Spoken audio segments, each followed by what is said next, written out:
So, the best explanation for the Fermi tension could be, there's the famous Drake equation that talks about what are all the different factors that lead from a generic universe to one that has intelligent life that is spreading across the universe enough that we could see it.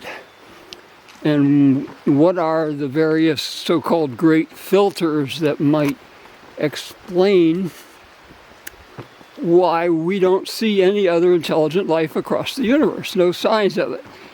Well, my explanation, my best explanation, is now rooted in the Universe Self-Replication Cosmology that I've been advocating.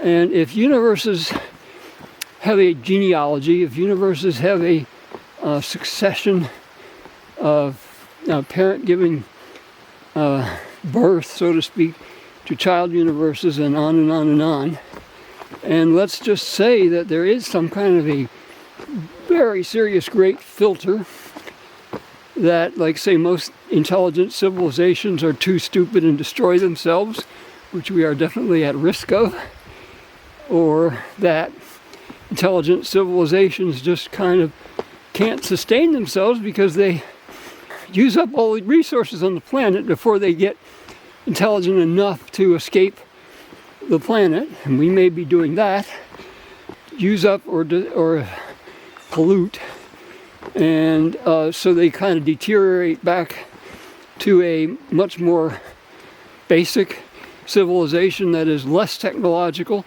I mean, there's plenty of cultures that did that, like the Mayans. They had that, period of tremendous culture, and then they kind of basically decayed before the Westerners came. That civilization had already decayed back to more agrarian, agricultural, and with very little monument building and stuff like that. So that happens. There can be millions of possible reasons. Maybe it's really rare to have an Earth-like planet with a moon that stabilizes the orbit, stabilizes the rotation. Got to have a big moon. I mean, there's so many things that might be rare. So maybe instead of intelligent life in this universe, maybe it only happens like once in every few hundred universes through the genealogy. And in that universe, the superintelligent life essentially is able to create a test tube universe. There are also the natural processes. Sean Carroll and Jennifer Chen in the 2004 paper described that, where we talked about de Sitter space, where as the universe gets very old, and maybe it just takes so much longer for intelligent life to develop that we are way too early. But as the universe gets old, it naturally seems to be able to self-replicate. And I like that idea better than any other. And if I'm going to decide on an explanation on how our universe came to be as it is, it uses that.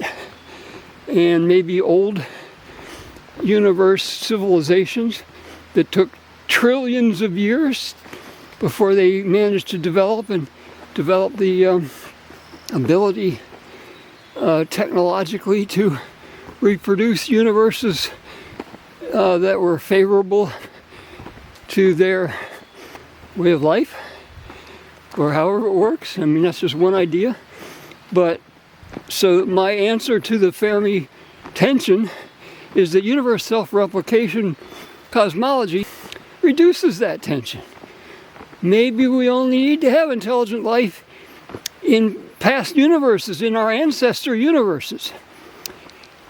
Okay, that's my one new point and epiphany for today.